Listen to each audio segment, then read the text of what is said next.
आप सभी का अपने चैनल द बुक लाइट में फिर से स्वागत है। आशा करता हूँ आप सब सही होंगे और अपनी पढ़ाई मज़े से कर रहे होंगे। तो देखिए फ्रेंड्स, जैसे कि मैंने आपसे वादा किया था कि हम साइंस के क्वेश्चन को अलग अलग टॉपिक्स में डिवाइड करेंगे। जैसे फिजिक्स के क्वेश्चन अलग करेंगे, केमिस्ट्री के क्वेश्चन अलग करेंगे और बायोलॉजी के क्वेश्चन अलग डिस्कस करेंगे। तो हमने फिजिक्स के क्वेश्चन से स्टार्ट किया है, ये उसका वीडियो नंबर 2 है। अगर आपने पहली वीडियो नहीं देखी है तो आप उसको जाके देख सकते हैं। तो उसका लिंक मैं डिस्क्रिप्शन बॉक्स में दे दूँगा, आप उसको वहाँ से जाके देख सकते हो। तो चलिए फ्रेंड्स, आज का लेक्चर हम शुरू करते हैं क्वेश्चन नंबर 16 से। क्वेश्चन नंबर 16 में दिया है, पहिए में बॉल बेरिंग का काम क्या है? तो इसका आंसर है ऑप्शन नंबर 2, गतिज घर्षण को बेलन घर्षण में बदलना। चलिए नेक्स्ट क्वेश्चन देखते हैं। देखिए क्वेश्चन नंबर 17 में दिया है, वायुमंडल में जल वाष्प की मात्रा पाई जाती है। तो इसका आंसर है ऑप्शन नंबर 1, आर्द्रता के रूप में। हम ये कह सकते हैं कि हवा में जल वाष्प किस रूप में पाई जाती है? आर्द्रता के रूप में पाई जाती है। और वायुमंडल के आयतन में जल वाष्प की मात्रा 0 से लेकर 4% तक की भिन्नता पाई जाती है। ठीक है फ्रेंड्स, चलिए पढ़ते हैं नेक्स्ट क्वेश्चन की तरफ। देखिए क्वेश्चन नंबर 18 में दिया है, स्टील से बनी गोलाकार गेंद को मरकरी के पात्र में डालने पर वह। तो इसका आंसर है ऑप्शन नंबर 2, मरकरी के परस सतह के ऊपर रहेगी। देखिए घनत्व के कारण ना, स्टील के जो बने हुए गोलाकार गेंद होते हैं वो मरकरी के पात्र में डालने पर भी वह मरकरी के परस सतह के ऊपर ही रहते हैं। ठीक है फ्रेंड्स, चलिए पढ़ते हैं नेक्स्ट क्वेश्चन की तरफ। देखिए क्वेश्चन नंबर 19 में दिया है, पानी का पृष्ठ तनाव अपमार्जक मिलने पर। ऑप्शन नंबर 2 है इसका आंसर, घट जाता है। देखिए पृष्ठ तनाव किसी भी द्रव की सतह या पृष्ठ का एक विशिष्ट गुण है, और जब हम उसमें अपमार्जक मिला देते हैं तो उसका पृष्ठ तनाव घट जाता है। ठीक है फ्रेंड्स, चलिए पढ़ते हैं नेक्स्ट क्वेश्चन की तरफ। देखिए क्वेश्चन नंबर 20 में दिया है, जब वाष्प दाब वायुमंडलीय दाब के बराबर हो जाता है तो द्रव पर क्या प्रभाव पड़ता है? तो इसका आंसर है ऑप्शन नंबर 2, द्रव उबलने लगता है। ठीक है फ्रेंड्स, चलिए पढ़ते हैं क्वेश्चन नंबर 21 की तरफ। देखिए दूध को मथने से क्रीम के अलग हो जाने का कारण क्या है? तो इसका कारण है ऑप्शन नंबर 2, अपकेंद्रक बल द्वारा। और इसी प्रक्रिया को हम स्कीमिंग बोलते हैं। ठीक है फ्रेंड्स, और इस क्रिया में अपकेंद्रक बल लगता है। ठीक है, और दूध से करीम हट जाने पर उसका घनत्व घट जाता है। ये भी आपको याद रखना है, बहुत बार पेपर में क्वेश्चन आ जाता है। बताइए अगर दूध में से हम करीम हटाए, उसका घनत्व घटेगा या बढ़ेगा? तो उसका घनत्व घट जाए। ठीक है फ्रेंड्स, चलिए पढ़ते हैं नेक्स्ट क्वेश्चन की तरफ। देखिए क्वेश्चन नंबर 22 में दिया है, निम्न कण एक ही गतिज ऊर्जा के साथ चल रहे हैं, उनमें से सबसे अधिक संवेग किसका है? इसका आंसर है ऑप्शन नंबर 4, अल्फा कण। अब आप मुझको ये बताइए कि गतिज ऊर्जा का नियम क्या होता है? बिल्कुल सही, के बराबर 1/2 mv²। और संवेग को हम किससे डिनोटेट करते हैं पी से। ठीक है फ्रेंड्स, चलिए बढ़ते हैं नेक्स्ट क्वेश्चन की तरफ। देख फ्रेंड्स क्वेश्चन नंबर 23 में दिया है, सोडा लाइम एक बोतल को गर्दन से पकड़ा गया और ऊर्ध्वाधर में तेजी से घुमाया गया, बोतल के किस भाग के निकट बुलबुले इकट्ठा होंगे?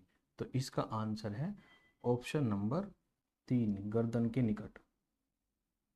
देखिए इसका कहने का मतलब ये है, आपके पास कोई सोडा लाइम बोतल है, यानी कि कोई भी कोल्ड ड्रिंक की बोतल है, ठीक है, और वो आपको घुमानी है ऐसे करके, गोलावर्त घुमानी है, ठीक है। और जब इसको खोलोगे, इसमें से जो गैस है ना वो इसकी गर्दन के आसपास ही निकलेगी और ये ऐसे घूमती रहेगी। ठीक है ना, ऐसे घूमती रहेगी और जहाँ कहाँ इकट्ठा होता रहेगा, इसकी गर्दन के पास। बस ये कह रहा है। ठीक है फ्रेंड्स, चलिए नेक्स्ट क्वेश्चन देखते हैं। देखिए 24 में दिया है, जब हम भूमध्य रेखा से उत्तर ध्रुव की ओर जाते हैं, जी यानी कि गुरुत्वाकर्षण का त्वरण कैसा हो जाता है? तो इसका आंसर है ऑप्शन नंबर 3, बढ़ता है। देखिए अगर ये हमारे पास पृथ्वी है और इसकी भूमध्य रेखा है, सिंपल है, और ये इसका पोल है, एक पोल ये है एक पोल नीचे है, जब भी हम यहाँ से इसके पास जाएंगे, जो जी का मान है वो बढ़ेगा, यानी कि हमारा गुरुत्वाकर्षण बढ़ेगा। ठीक है। या फिर अगर हम पृथ्वी से ऊपर जाएंगे, ऊपर जा रहे, देख ये पृथ्वी की सतह है और हम इससे ऊपर जा रहे हैं, तो हमारा गुरुत्वाकर्षण घटेगा। बस ये आपको याद रखना है नोट करके। ठीक है फ्रेंड्स, चलिए बढ़ते हैं नेक्स्ट क्वेश्चन की तरफ। 25 में दिया है, रेल की पटरियाँ अपने वक्र पर किस कारण से बैंक की गई होती हैं? तो इसका आंसर ऑप्शन नंबर 3, रेलगाड़ियों के भार के क्षैतिज घटक से आवश्यक अभिकेंद्रक बल प्राप्त किया जाता है।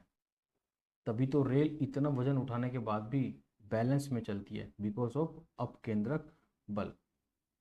ठीक है फ्रेंड्स, देखिए क्वेश्चन इतना बड़ा ना हो के आसान भी आ सकता है। बताइए रेलगाड़ी पटरियों पर इतना बैलेंस से कैसे चल पाती है? बिकॉज ऑफ अपकेंद्रक बल। या रेलगाड़ी में के पहियों में कौन सा बल लगता है? तो कौन सा बल लगता है? अपकेंद्रक बल। ठीक है फ्रेंड्स, चलिए पढ़ते हैं नेक्स्ट क्वेश्चन की तरफ। देखिए 26 में दिया है, यदि हम किसी पात्र के तल व द्रव के दाब की गणना करना चाहे तो उसे निर्धारित करने के लिए कौन सी मात्रा अपेक्षित नहीं है? तो इसका आंसर है ऑप्शन नंबर 2, पात्र के तल के पृष्ठ का क्षेत्रफल। ठीक है फ्रेंड्स, चलिए नेक्स्ट क्वेश्चन देखते हैं। देखिए क्वेश्चन नंबर 27 में दिया है, एक मकान की छत से भूमि की ओर एक पत्थर गिराया जाता है, उस पत्थर की गतिज ऊर्जा अधिकतम कब हो? तो इसका आंसर है ऑप्शन नंबर 3, भूमि पर पहुंचने के ठीक पहले। देखिए ये कोई दूरी है, ठीक है, मकान है, छत है, कुछ भी है, यहाँ से हम कुछ भी फेंकते हैं और ये हमारी धरती है। तो यहाँ पे जब हम इसको फेंकेंगे कोई सामान को, तो इसकी जो सबसे तेज गति होगी वो तब होगी जब ये बिल्कुल ज़मीन के पास पहुँच जाएगा। टकराने से पहले जो उसकी गति होगी वो सबसे तेज गति होगी। ठीक है फ्रेंड्स, चलिए बढ़ते हैं नेक्स्ट क्वेश्चन की तरफ। देखिए क्वेश्चन नंबर 28 में दिया है, पानी की बूंदों का तलीय पृष्ठ पर चिपकने का कारण क्या है? तो इसका आंसर है ऑप्शन नंबर 2, पृष्ठ तनाव। देखो जैसे मैंने बताया था आपको, जो सहसंजक बल होता है वो आपस वाले तत्व को ही मिलाता है, ठीक है, और जो असंजक बल होता है ये जो विपरीत तत्व है उनके अणुओं को मिलाता है। और तौलीय पृष्ठ पर क्या होता है, संजक बल की मात्रा अधिक होती है असंजक बल से, तो इसी के कारण असंजक बल का इसमें अभाव हो जाता है, और अभाव होने के कारण सहसंजक बल इसमें अधिकतम होता है, और इसी के कारण पृष्ठीय तनाव की माप की जाती है, क्योंकि असंजक बल चिपकाने में और सहसंजक बल वस्तु के अणुओं को आपस में चिपका रहने का कार्य करता है। ठीक है फ्रेंड्स, दोनों समझ गए ना आप, संजक बल भी और असंजक बल भी। ठीक है फ्रेंड्स, चलिए पढ़ते हैं नेक्स्ट क्वेश्चन की तरफ। देखिए क्वेश्चन नंबर 29 में दिया है, 1 माइक्रोन इसके बराबर है, तो इसका आंसर है ऑप्शन नंबर 3। देखिए 1 माइक्रोन बराबर होता है 1 मीटर का 10 लाखवां हिस्सा, यानी कि 1 2 3 4 5 6 0। हम इसको लिख सकते हैं 10⁻⁻6 मीटर। ठीक है फ्रेंड्स, इसका हम मिलीमीटर में ये लिखेंगे। चलिए बढ़ते हैं नेक्स्ट क्वेश्चन की तरफ। देखिए क्वेश्चन नंबर 30 में दिया है, निम्नलिखित में से कौन सा बल क्षयकारी बल है? तो इसका आंसर है ऑप्शन नंबर 4, घर्षण बल। देखिए घर्षण बल क्या होता है, दो वस्तुओं के मध्य में एक प्रकार का बल कार्य करता है जो गति करने में वस्तु का विरोध करता है, यह बल ही घर्षण बल कहलाता है। और इसकी दिशा है ना सदैव ही वस्तु की गति के विपरीत ही रहती है, और इसी बल को हम अक्षार्य बल भी कहते हैं। ठीक है फ्रेंड्स, चलिए बढ़ते हैं नेक्स्ट क्वेश्चन की तरफ। देखिए क्वेश्चन 31 में दिया है, एक सी स्थूलता के दो पिंड को एक ही समय पर समान गति से एक मीनार की चोटी से फेंका जाता है। एक पिंड ऊर्ध्वाधर रूप से नीचे फेंका गया, दूसरा पिंड समतल फेंका गया, तो इसका आंसर है ऑप्शन नंबर 1, दोनों जमीन पर एक ही गतिज ऊर्जा सहित पहुंचते हैं। देखिए इसका कहने का मतलब है, ये कोई दीवार है और यहाँ पे कुछ सामान रखे हैं, दो दो आइटम्स रखे हैं और हम इनको नीचे फेंक रहे हैं यहाँ से। जो कि धरती समान है दोनों के लिए, ठीक है, तो दूरी समान है। और यहाँ पे ये रखे हैं सेम दूरी पर, तो इनकी जो स्थितिज ऊर्जा है ना वो भी समान है। और ये जब यहाँ से गिरे जाएंगे तो इनकी गतिज ऊर्जा भी समान ही होगी। तो ये दोनों के दोनों पिंड सेम गतिज ऊर्जा के साथ गिरेंगे।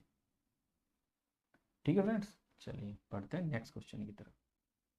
देखिए 32 में दिया है, निम्नलिखित में से कौन सा भार की इकाई नहीं है। इसका आंसर ऑप्शन नंबर 4 डाइन, जबकि पौंड, ग्राम, किलोग्राम सबकी सब क्या भार की इकाई है। ठीक है फ्रेंड्स, चलिए बढ़ते हैं नेक्स्ट क्वेश्चन की तरफ। देखिए क्वेश्चन नंबर 33 में दिया है, स्वचालित वाहनों के रेडिएटर में प्रतिहिम के रूप में किस पदार्थ का प्रयोग किया जाता है। तो इसका answer option number 1 methyl alcohol H2O। ठीक है फ्रेंड्स, चलिए नेक्स्ट क्वेश्चन देखते हैं। देखिए 34 में दिया है, वीमा MLT-2 किसके अनुरूप है। तो इसका आंसर ऑप्शन नंबर 1 बल। देखिए इसमें m बराबर है द्रव्यमान, l बराबर है लंबाई और t बराबर है टाइम। तो ये बल के तीनों आयामों को प्रदर्शित करता है, क्योंकि बल को हम न्यूटन में भी मापते हैं और किलोग्राम में भी मापते हैं। ठीक है फ्रेंड्स, चलिए पढ़ते हैं नेक्स्ट क्वेश्चन की तरफ।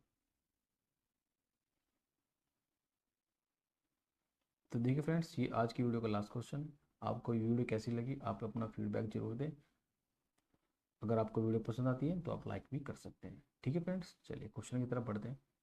एक बांध की दीवार सबसे ऊपर भाग की अपेक्षा सबसे निचले भाग पर अधिक मोटी बनाई जाती है, क्योंकि दीवार पर पानी द्वारा डाला गया दाब। इसका आंसर ऑप्शन नंबर 3 दीवार की गहराई के साथ साथ बढ़ जाता है।